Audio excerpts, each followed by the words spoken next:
Hi, this is Megan with Beadaholique. Today I'm going to show you how to make these bead woven bugle and seed bead earrings. And they have brick stitch at the top and some pretty dangly fringe hanging down. And this is a really classic Native American design, but if you change up the colors and the patterns, you can make them look really pretty contemporary. So you can see here there's these two different color palettes have a very different finished look to them. So if you play around with it, you can make them look kind of whatever style you want to. And what you're going to need for this is I'm using bugle beads and two different colors of seed bead. So these are all Tohos. This is a size 11-0. And these are the largest size, the longest size of bugles that we have here at Beadaholique. You're also going to need some nylon beading thread.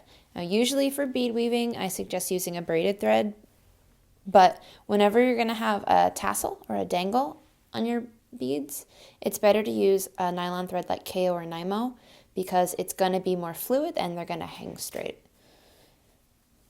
Then you're going to need a 4mm jump ring and an earring hook. And then I'm also using size 12 beading needles, and you're going to need jewelry pliers and scissors or a thread burner. So the first thing to do is take as long of a length of beading thread as you're comfortable working with. If you can get it long enough, you probably don't need to tie off and add new thread. If you're only comfortable working with a shorter amount at a time, then you may need to do that. And we do have a video showing you how to tie off and add new thread if you're not familiar with how to do that. We're going to actually start with this foundation row of bugle beads that you can see here on both earrings here. And this is just going to be ladder stitch. And we do also have a video on ladder stitch. I'll show you how to do it, but if you are confused by that, then you can check out the video first. So go ahead and put 2 bugle beads on your needle. And you're going to pull it down to a few inches from the end of your thread. You want to leave yourself about a 6-inch tail. And then you're going to go back through your first bugle bead the same direction that you went through before and pull that so they go parallel to each other. Be careful when you're working with these bugle beads that you don't pull super tight because the edges on them can actually cut through your thread. So just pull it snug, but don't really yank on it too hard. Then you're going to come back through the next bugle bead and you should have the tail of your thread next to where your new thread is coming out, the next bead over. Going to pick up another bugle bead. Keep these separate so you can see better.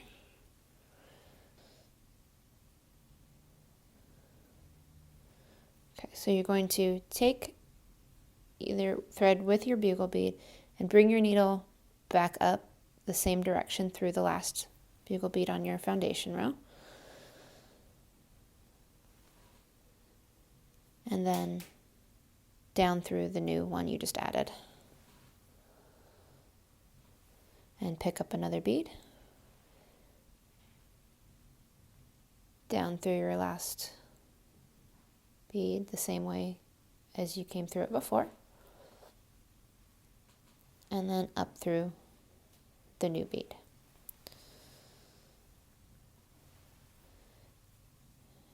Pick up a bead. Go up through the last one and down through the new bead.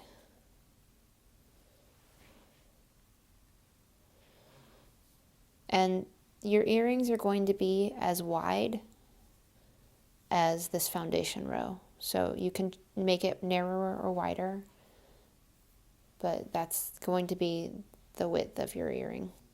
So the earrings that I'm making have 9 bugle beads in the foundation row. If you want to have an angled, symmetrical design like I have here, you want to make sure and use an odd number so that your point has a center point.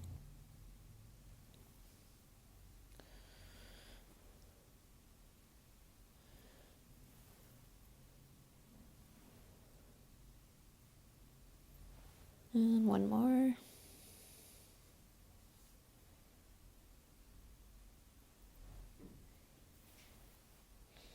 Okay, so this is going to be your foundation row, and I have 9 beads across. Now you're going to do the top of the earring up here, and I'm using these crystal clear seed beads and these pretty galvanized silver color beads, and I'm using the crystal always right next to the black.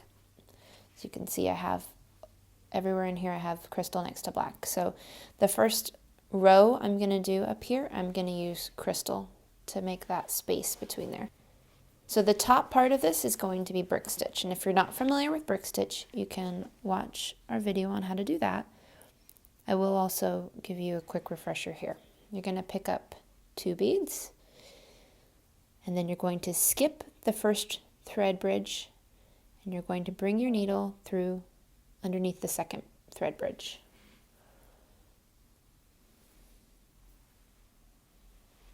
And then bring your needle back up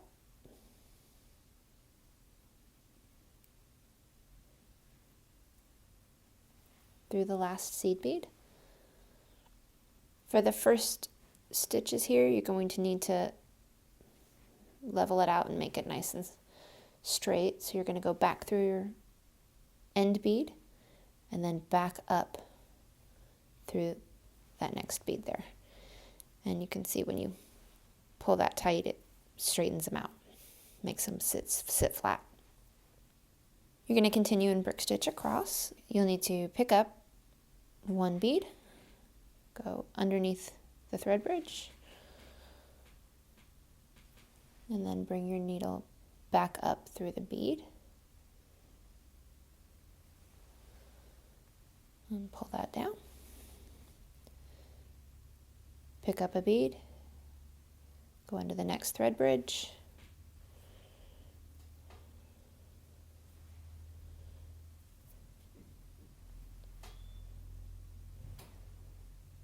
go back up through the bead, and continue across in that same way. And you're going to go all the way across and put a new bead on top of each one of the thread bridges there.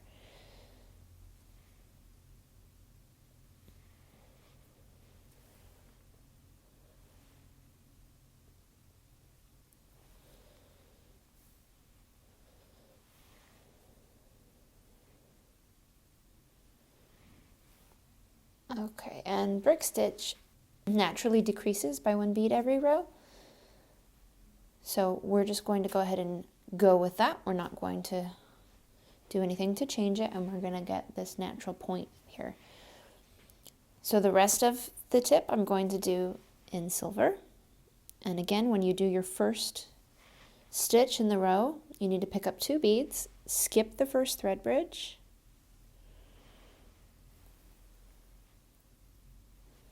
go back up through that bead, and on this first stitch you'll go down through the bead next to it, and again back up through that bead.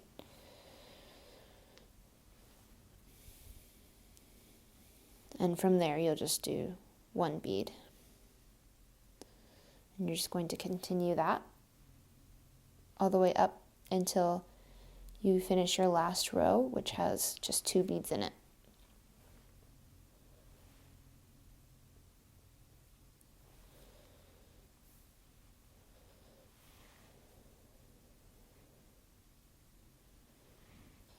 So once you have your last row done with 2 beads, you're going to grab 1 more bead,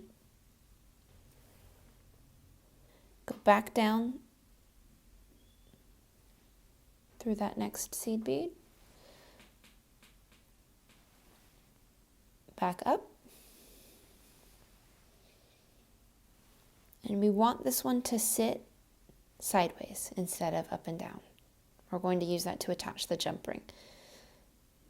Going to go ahead and reinforce it. Just go through those 3 beads one more time.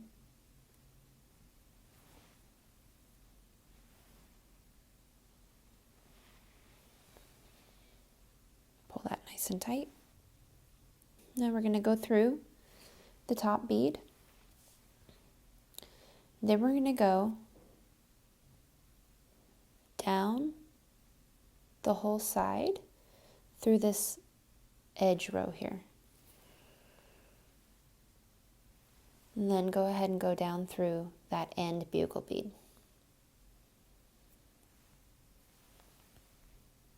So now we're ready to do our fringe. So the way we're going to do this is we're going to go ahead and just string each piece of fringe. You'll skip the last bead, go back up through the bugle and back down. So to get this nice chevron pattern here, what I've done is every first section of silver beads, I increased one as I went down. So it starts with one on the end and the middle one has 5. So I'm going to go ahead and grab a crystal bead. And then for this row, just one silver bead and a crystal. And then we're going to put in a bugle bead. And I'm getting all this shape from just changing the top section here. These sections are all 5 beads in the middle. So 1 crystal bead and 5 silver beads. And then another crystal bead.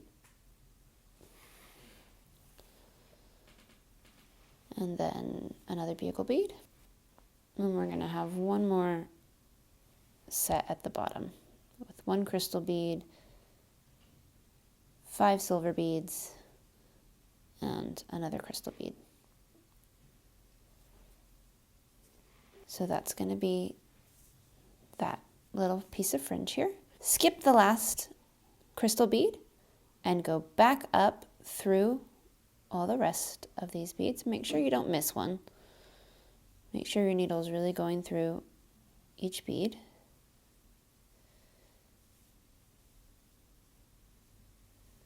And you're going to go ahead and go through all the beads in that extra piece of fringe we just added there.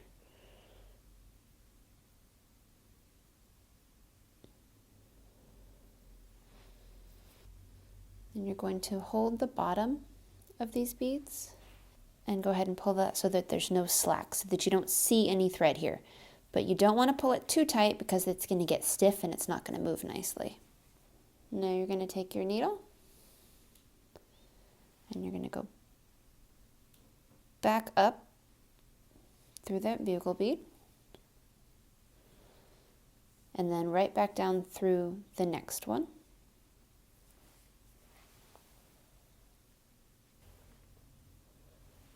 So this time, as we move across, we're going to pick up 1 crystal bead and 2 silver beads. And another crystal bead. And a bugle bead. And then 1 crystal, 5 silver.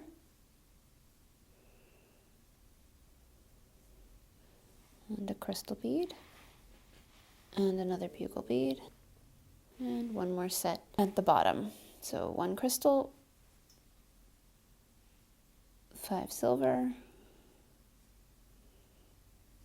and 1 more crystal bead. Okay, and again, we're going to skip the last bead and go back up through the rest, making sure you get your needle through every bead. You're not usually going to come all the way back up through all of them at one go. So just go ahead and go through as far as you can and then just go back in.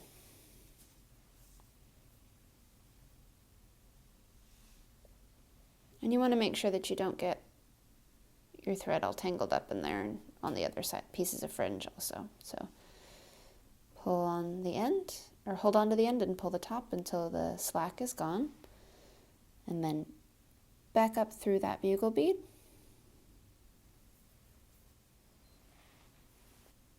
And right back down the next one. And we're just going to continue all the way across. You'll add 1 more silver bead in this top row here until the center one, you'll have 5 silver beads, and then starting after in the 6th one here, you're going to decrease each time so that it comes to a nice gradual point. So go ahead and do the same thing all the way across. Every time you'll string your beads, skip the last one, go back up, just like that. So once you've added in all your tassels, you're just going to come straight back up, out through that top bugle bead, and you're going to tie off and weave in both of your thread. So once you have your ends all tied in, then you're going to attach your earring hook. So go ahead, and I'm just going to use the jump ring. I'm not going to open the earring hook. So if it's open a little bit, go ahead and close it up.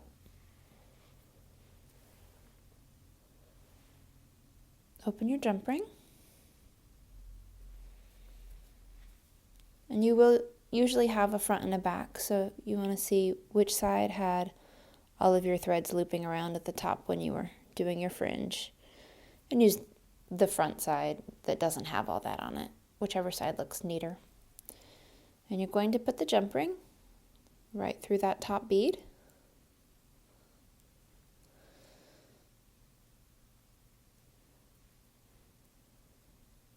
Then you're going to take your earring hook